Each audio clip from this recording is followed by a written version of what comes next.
What's going on, guys, and welcome back to another video. In this video I'm calling it position overachievers, and basically what I mean by that is I'm going to be breaking down a quarterback, a running back, a wide receiver, and a tight end, all who I believe will absolutely exceed their current expectations as far as their current average draft position is concerned. So let's go ahead and jump right into the video.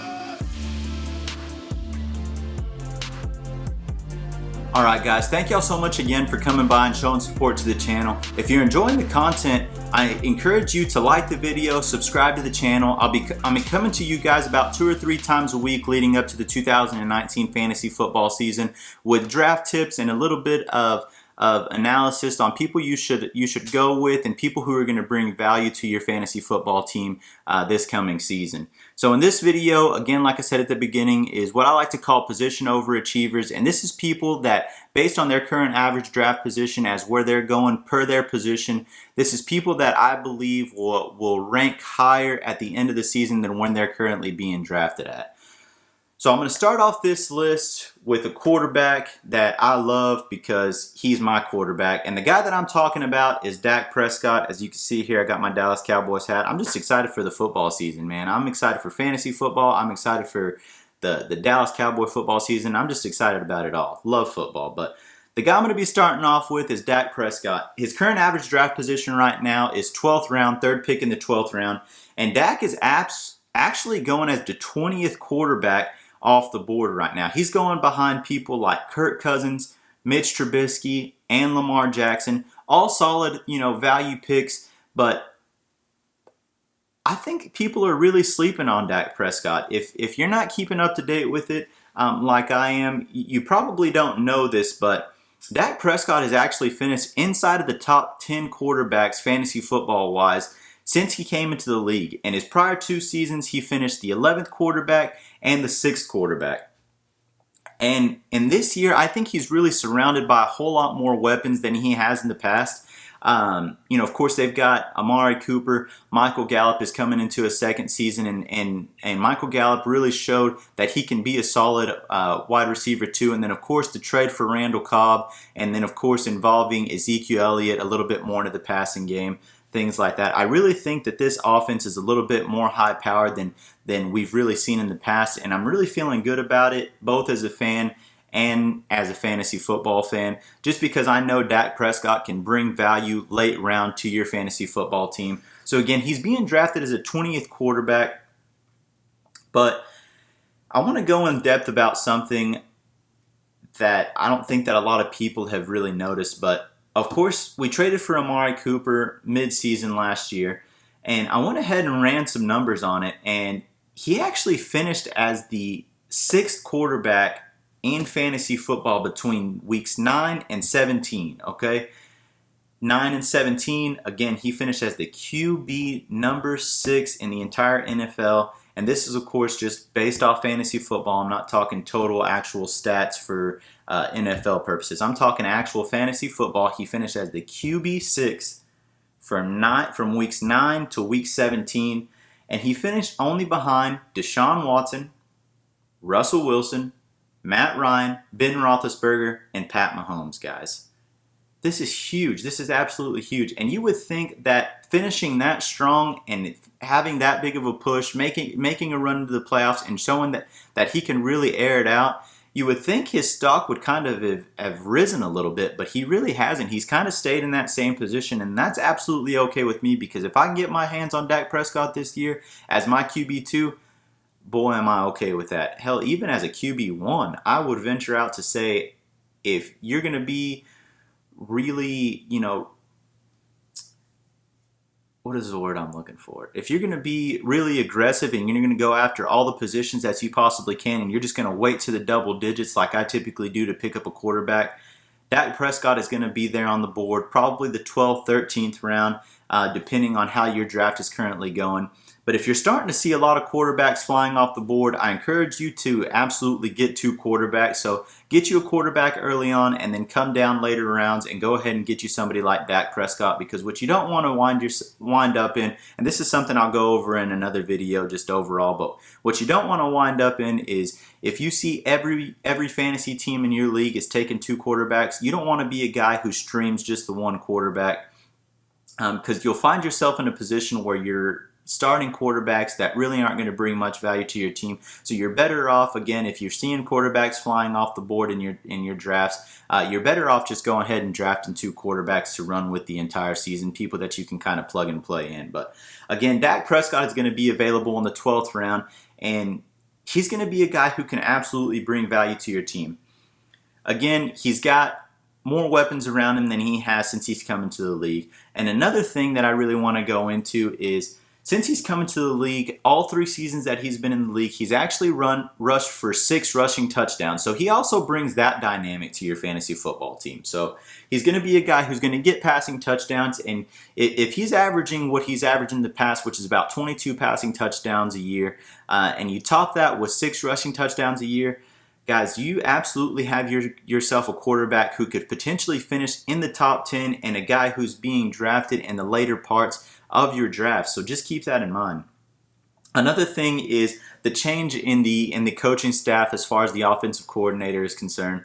I really think that this is going to be a point in Dak's career where he's going off after that contract. He wants to prove that he can be that starting quarterback for the team. So I feel like he's always played with a little bit of a chip on his shoulder, but I really think he's approaching this season as a huge, playing with a huge chip on his shoulder this year. They've got the O-line completely back. They're kind of returning to form with Frederick returning to to his position and things like that. So they're kind of returning to form there. So they've got that offensive line going again. And of course, that again, like I said, that change in the coaching staff, I really think that this is a situation where we start to see the Cowboys find a little bit more of a balanced attack, not relying so much on Ezekiel Elliott. So if that's the case, we're going to start seeing a whole lot more passing attempts this year than we've seen in the past with Dak Prescott. And with more passing attempts comes more rushing attempts for him as well. So he's definitely a guy who can be pass first, but if he needs to run the ball, he can absolutely get it done. Again, with finishing with 6 rushing touchdowns every season that he's come into the NFL. He could be a guy who places in the top 10 quarterbacks this year, and he's being drafted as the 20th quarterback. So this is what I mean by position sleepers. Being drafted as the 20th quarterback and somebody who I believe could absolutely finish as a top 10 quarterback this season. So you could take my word for it. You can put my word. I would put my money on the line that Dak Prescott is absolutely going to be a guy who can come in and finish as a top 10 quarterback this year. I just think he's got everything built around him. Again, this is probably the most high power he'd seen since he came into the league. I'm extremely excited about it, not only as a fan, but absolutely if I can get my hands on him as a fantasy on my fantasy football team. I will absolutely love that, especially knowing he's going to be a solid, at least a QB number 2, but he can really come in and be that QB1 for your team. So keep that in mind, guys. Dak Prescott going in the later rounds, 12th round, being picked as the 20th quarterback off the board, and I'll lock it in as he's going to be a top 10 quarterback this year. So take my word for it, and we'll see how that goes. So moving forward here. I'm moving on to a guy into the wide receiver position who is being actually taken as the 29th wide receiver off the board. His current average draft position right now is the 6th round, 11th pick at the 6th round. And again, he's being picked as the QB 29. So this is a guy who I believe can finish in the top 20. Again, he's being picked wide receiver number 29. And the guy I'm talking about is Alshon Jeffrey. Now, I understand Alshon Jeffrey is getting up there in age. He's about 27 years old, so not real old, but he's definitely climbing up there in age. But in the last 2 seasons, Alshon Jeffrey has finished 26th and 18th since he's been with the Philadelphia Eagles. He had a little bit of a disappointing season last year. I actually drafted him in one of my leagues and was really excited about it, but he kind of let me down. I was really excited to see that he finished off the season in 2017, really solid, of course, en route to a Super Bowl victory. But he played really well, and I didn't think that we would see any type of a step back moving into 2018, but he definitely disappointed a little bit. He kind of put me in a little bit of a bind, and I'm sure not the only person out there, but I really feel good about Alshon Jeffrey coming into this season. So Again, he's being drafted as the QB 29, and let me actually look this up here, but let me see who's kind of going ahead of him. Give me just a second. Going ahead of him right now are going to be people like, let's see here. Let's see. Mike Williams, Tyler Boyd, Jarvis Landry, Sammy Watkins, and these are all people that are going to be wide receiver twos for their team when Alshon Jeffrey is going to be the #1 wide receiver for the Philadelphia Eagles. So I really feel good about Alshon Jeffrey this year. I really think that he can bring value, and people are kind of sleeping on him just like they are with Dak Prescott and with actually all these position overachievers. So I really feel good about him this year. You know, Carson Wentz is returning to the lineup, and Philadelphia actually ranked 7th in pass attempts last season and 13th in passing attempts in 2017. So this is an offense who primarily has a little bit more of a balanced attack, but leans a little bit more to the passing game. And with Carson Wentz returning to form, I really think that we're going to start to see a little bit more of that passing game start to kind of come around now. I know that they had Nick Foles in the past, and Nick Foles was a guy who really enjoyed throwing the ball to Alshon Jeffrey. But with Carson Wentz coming back, they just signed him to that big contract. They're going to make him make the money talk type of thing. You know what I mean? They're going to put a little bit more responsibility in his hands.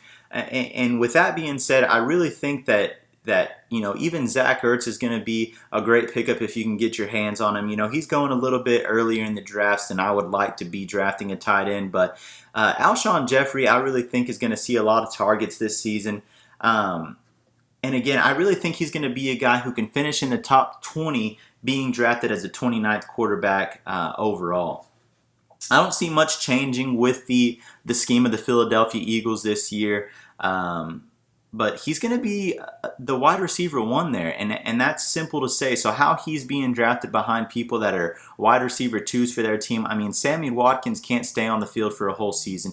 Jarvis Landry has they bit off a lot to chew over there in Cleveland, so he's going to be the second choice behind Odell Beckham Jr. They also had David Njoku there. Tyler Boyd is a second wide receiver, behind A.J. Green. So, situations like this, Mike Williams, the second wide receiver behind Keenan Allen, I find it extremely hard to believe that these wide receiver 2s are being drafted ahead of this wide receiver 1 in Alshon Jeffrey, and in a situation where primarily the Philadelphia Eagles are a little bit more of a pass-heavy offense. So I can't quite wrap my mind around why exactly that's the case. And so that's the reason that I'm feeling extremely good about Alshon Jeffrey. If you can go in and get Alshon Jeffrey as your wide receiver 2 or 3, I'm feeling real good about that moving forward with my fantasy football team, especially if you can get him as your wide receiver 3. Boy, will you set yourself up with really good depth for your fantasy football team. Another big thing is he saw 93% of the timeshare last season, so he's a guy who can stay on the field. I really believe that his floor, his absolute minimum to what he's going to achieve, is at least wide receiver 25, which isn't much of a jump from being drafted as wide receiver 29, but I really think his lowest that he'll go is wide receiver 25. But again, guys, he's going to be a guy, he's going to be in a pass-heavy offense. Carson Wentz is returning to form. They've got decent weapons surrounding him over there, so it's going to be a situation where I think he sees a lot of targets. He's a big body, so he's going to see a lot of red zone targets as well. So, in my opinion, he's going to be a solid wide receiver 3. Again, adding complete depth to your fantasy football team. But I would even venture out to say he's going to make a decent wide receiver 2. I just like his situation, and again, my biggest thing is he's the wide receiver 1 there. So how you can go as far as to say, no, I'd rather take a wide receiver 2 like Sammy Watkins or a Tyler Boyd, somebody along those lines. I just can't wrap my mind around that. I'm going to stay with somebody who I know is proven and somebody I know who can get the job done, like Alshon Jeffrey. So guys, moving forward here, I'm moving on to the running back position, and this is a guy that I absolutely love this year. I absolutely loved him last year. I wish that he would have got to see a little bit more volume last year, but unfortunately that wasn't the case. But this is a guy who's being picked. His average draft position is the 3rd round, 8th pick of the 3rd round, and being actually drafted as the 17th running back off the board. So with that being said, this is a guy who I believe will finish in the top 10. And I'm grinning right now because I feel extremely confident in this pick right here, in this bold prediction. So again, he's being drafted as the 17th pick as far as the running back position goes. But the guy that I'm talking about is Aaron Jones. Aaron Jones is the running back for the Green Bay Packers, and I'm feeling really good about this. I'm feeling like he can really manage to get up there in the top 10 this coming season. He actually finished in the top 25 running backs last season, while sharing the backfield with Jamal Williams and a little bit of a timeshare over there. Why Mike McCarthy continued to run that committee there, it really blows my mind. You could absolutely tell Aaron Jones is the more talented back.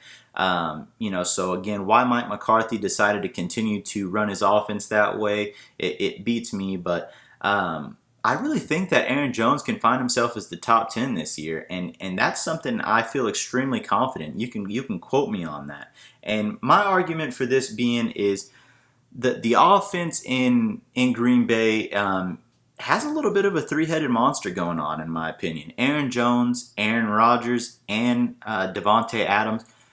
That's kind of what you want to base your offense around. So Matt LaFleur is coming in, and he was a guy last year who was with the Tennessee Titans who actually finished 9th in rushing attempts last season and 7th in rushing yards. So again, with that coaching change being made, I feel really good about it. I really feel good about their offense overall. I think they'll definitely be a little bit more of a balanced attack. Aaron Rodgers will be a lot more healthy this year than he was all season last year. So people are going to have to worry about Aaron Rodgers and the things that he can do, and they're really going to have to worry about the things that Aaron Jones can do running the football also. So I think he'll see different looks on defense. Of course, having to worry about Aaron Rodgers probably being the primary threat there, but Aaron Jones is nobody to sleep on either. And with Matt LaFleur coming in, I absolutely love the coaching change for Aaron Jones in Aaron Jones' favor, seeing as, again, they finished, the Titans finished 9th in rushing attempts and 9th in rushing yards last year. So I really feel that this is a good opportunity for Aaron Jones to really show that he can handle that workhorse load. And Matt LaFleur made the mistake last year of messing around too much with Dion Lewis, running a little bit of a committee there with Derrick Henry and Dion Lewis. But as we all remember, Derrick Henry really came on the scene last year, and I'm not taking anything away from Derrick Henry because I think that he is a guy this year who can bring a lot of value to your fantasy football team this year. But I really don't think that Matt makes that mistake again of running that committee, and then finding out at the end of the season, of course, Aaron Jones is the guy to go to. I really don't think that's the case. You know what I mean? So it's just a situation where Aaron Jones is absolutely the more talented back there. And he showed a little bit last year what he could do with a workhorse load. And let me break it down to you. In week 6 through 14, he averaged only 13 carries a game and finished the RB9 in those weeks. From 6 through 14, he finished the RB9 with only 13 carries a game.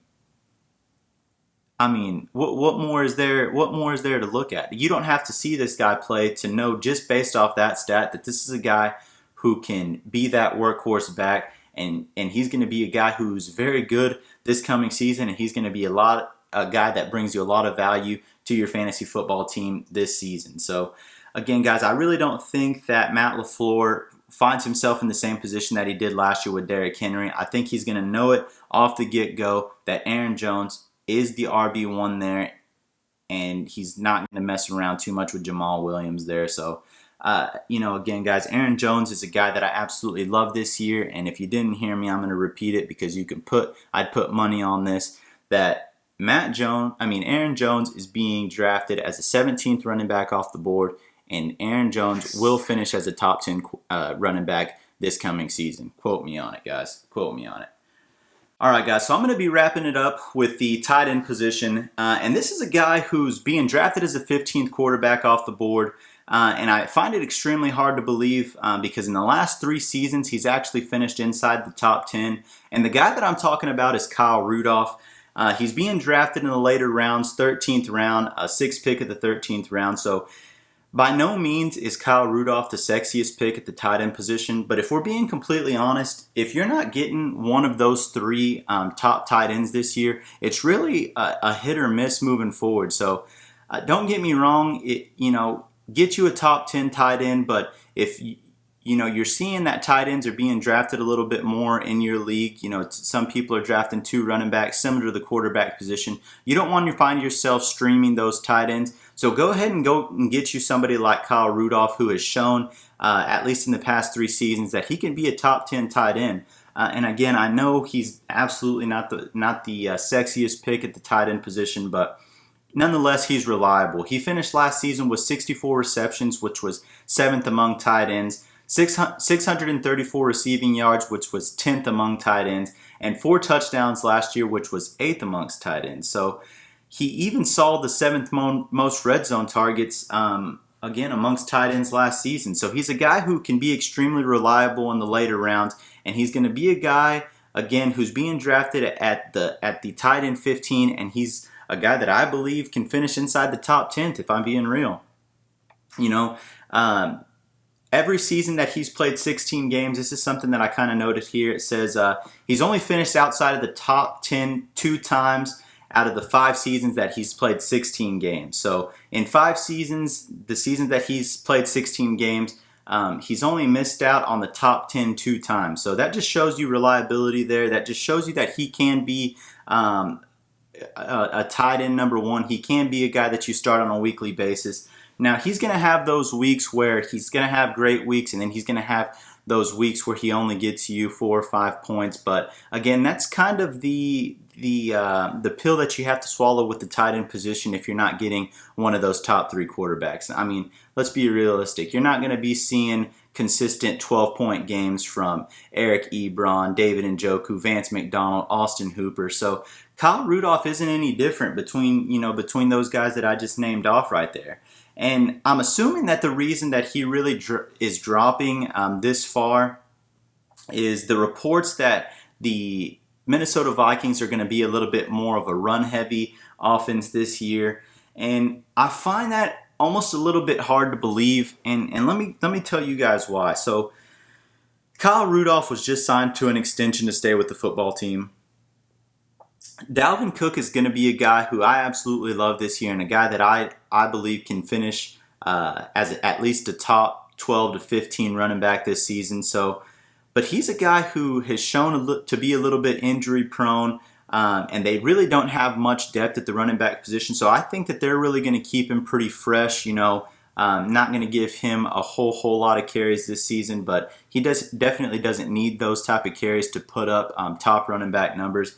But another thing is Kirk Cousins, again, was signed to a multi-year deal, one of the biggest among quarterbacks. So it's going to be a situation where I believe that they're not going to be as run-heavy as everybody thinks they are. I really think that they're going to be a little bit more of a balanced attack. Again, they're paying Kirk Cousins a lot of money. Dalvin Cook isn't the guy who hasn't shown any type of injury history. He's actually the complete opposite. He's pretty injury prone.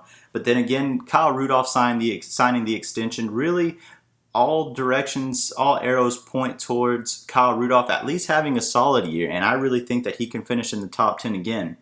Another big thing, another reason I believe that they're going to be passing the ball a little bit more than we think is, according to Pro Football Focus, Stephon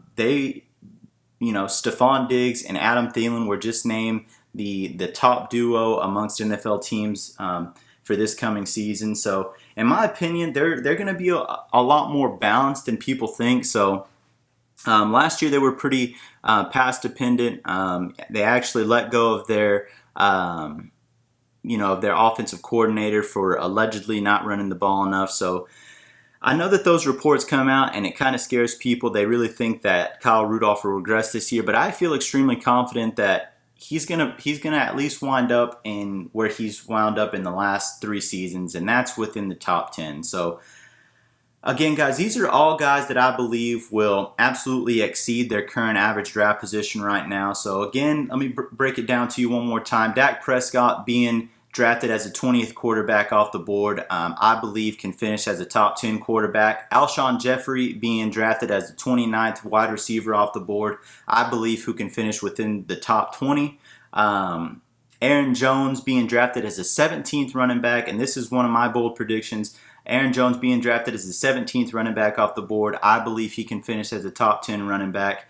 And then to wrap it up, Kyle Rudolph being drafted as the 15th tight end off the board, I believe can finish as a top 10 tight end, guys. So again, these are my position overachievers. Call them sleepers. I call them overachievers because I believe that they're going to be people, again, who exceed their current average draft position as far as what their position, the consensus is saying about these people. So I feel extremely confident in all these picks. These are guys that if you can get your hands on in the later rounds, that will bring tremendous value to your fantasy football team and definitely give you an edge moving forward. So again, guys, if you enjoy the content, I encourage you to subscribe to the channel. Thank you so much for coming by and showing your support. I'm really thankful. This is really something that I enjoy doing. So please, guys, if you enjoy the content, again, like the video, subscribe to the channel. Again, like I said at the beginning, I'll be coming to you guys with at least 2 or 3 videos a week leading up to the 2019 football season. So I'm extremely confident in all of these picks, and I'm looking forward to releasing more content in the future. So again, thank y'all so much for coming by and showing some support. Peace.